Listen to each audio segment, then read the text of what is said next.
describe in 2-3 words acting methods of Bruce Willis, Alec Baldwin, and Willem Dafoe. 2-3 words. Bruce is cool, just cool. Alec's like a Shakespearean actor. He has a really incredible command of language. And Willem is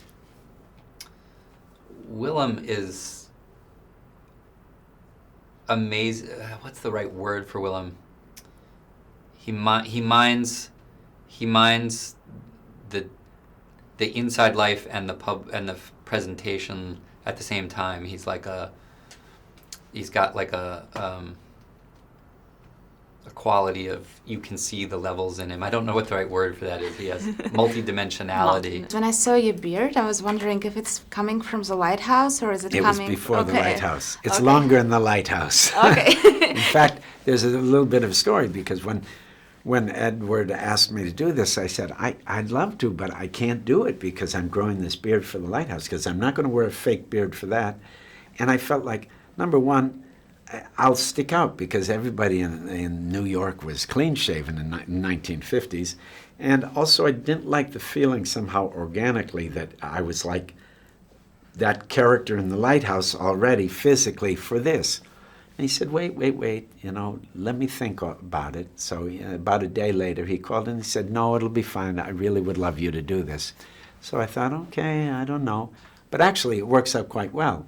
Because when you first see the character, it really helps. There's a visual look that really helps you think he's a paranoid, unstable, homeless guy with a long coat and fedora. It does set him apart, but it sets him apart in a good way for the story and really sets you up to think he's one thing when he turns out to be something else, like so many characters in this story. Yeah, when you look at even at his coat, you see that it's like, it used to Not be expensive. Not in good shape. Not in good shape, but it was expensive. It was expensive at some point. Very good. And your character is very, very mysterious. So I was wondering, how was it for you to transition to this, era of 50s in New York? They did a beautiful job with the art direction, and so they made a world that was, very suggestive and is easy to pretend to. I always feel like the externals sometimes are very important because it helps you pretend. It works on your imagination. But there's also something magical about, I've lived in New York on and off for over 40 years, so I know the streets really well. Almost all the places I worked, with the exception of a couple of interiors, I know very well. I have many associations with. But then to dress them up in another time and have an association with them, have a personal stake in it, but also have it be flipped a little or altered a little because of the time frame, and then add some clothes, add some dialogue, add some narrative, some story that he's got to impart to these people. I don't know. It made it comfortable to enter.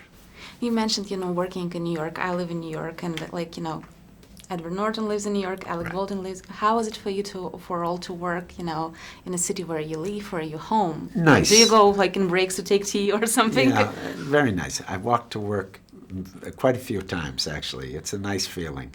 It's you've got a level of relaxation and confidence that sometimes you don't have when you're on location. I was lucky when I first moved to New York. I had a job. I was interviewing people who had been homeless and who had gotten into an affordable home through this great program that I was working for, and I got to go all over the city and had a sense of where neighborhoods had been that were beautiful, old, rich neighborhoods had been kind of cleared and the horrible housing projects had been built, and you start to absorb a sense of what the losses have been and then why did that happen, and that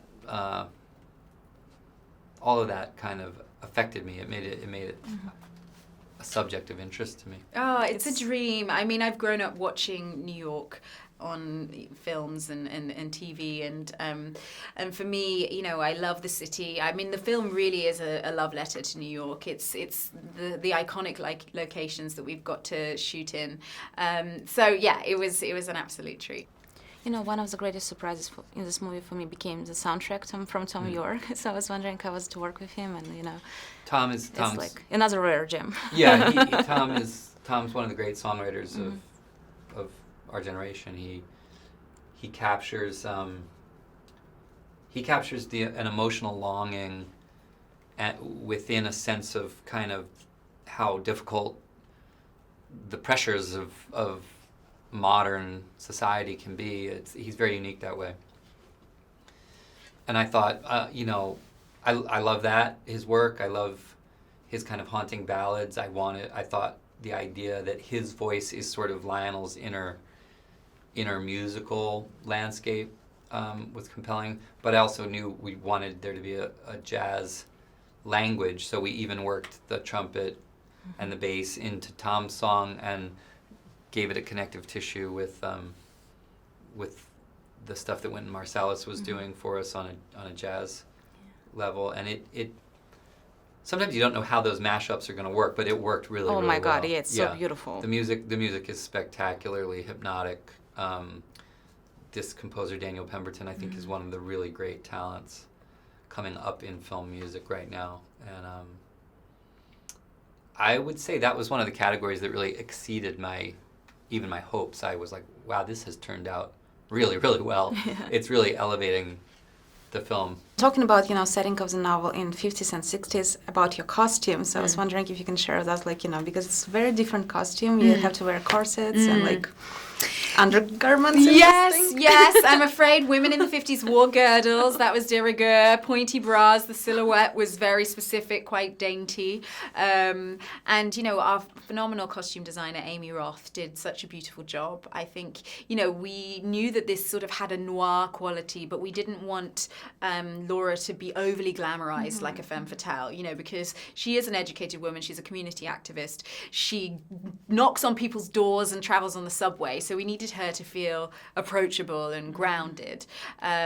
So it was a really fun journey, you know, trying on all the costumes of the era. I mean, one of the most fun sort of accessories I had with this pair of galoshes, which, you know, are sort of like these little Wellington ankle boots with a sort of fur line that you put over your high-heeled shoes. And you think, God, we don't have those anymore. Nobody wears like waterproof boots over high heels. They should bring those back. You know, but things like that, little details, and the headscarf, you know, that Laura wears, and the hats. I mean, I just, you know, it was like time travel. And you have to change your hair, right? Because back then, like, everybody was trying to look like Marilyn Monroe or something. Yeah, I mean, that was the thing, you know, the era, you know, certainly for women of colour, it wasn't really the fashion to embrace the natural texture. A lot of people wore wigs or were straightening their hair or smoothing their hair. And for me, you know, naturally, not today, but I have very, very curly hair.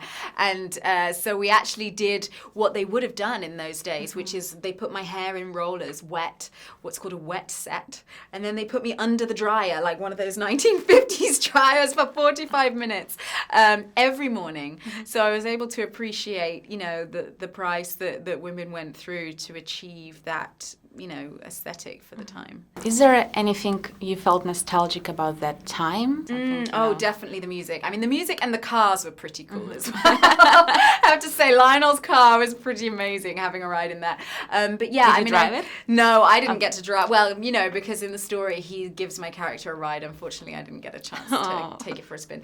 But no, I mean, I've always been a fan of jazz. I used to play the saxophone as a teenager. So for me, to be able to be in a film where jazz is such a central character and the music is, you know, so haunting, was really lovely. Did you have a chance to play jazz during the filming? I didn't, because, you know, there's like Wynton Marsalis, Michael K. Williams is performing, Wynton Marsalis is playing the trumpet, and he had his own sort of trio from Lincoln Center and Juilliard, so I wasn't going to intrude on any of that. My God. You can't really say why you look at some things and you go, well, this is like people playing dress up. It doesn't look right. It's like style, it's sort of right, but either the clothes are right, but the photography is really flat, or and the art of it all, who can say how it works, but when I saw the films was really excited by when I was younger, LA Confidential or The Godfather, or even like Out of Africa, a great period film, also adapted in a very liberal way from these diaries, right? There's something about a film when it really works. It's not intellectual. It's not about what's being said at all. It's like your brain takes about 2 minutes to decide, does this feel right? Does this feel real? And if it does, it's like a flick, a switch gets flicked and you just go, oh wow, this is great. Yeah. I'm in. This is making sense. This is like feeling really real. This is like, I've gone through that portal into an experience, and that's sort of the magic of movies. And when it works, you're happy to just drift. You know, you don't know what's going on. You don't care.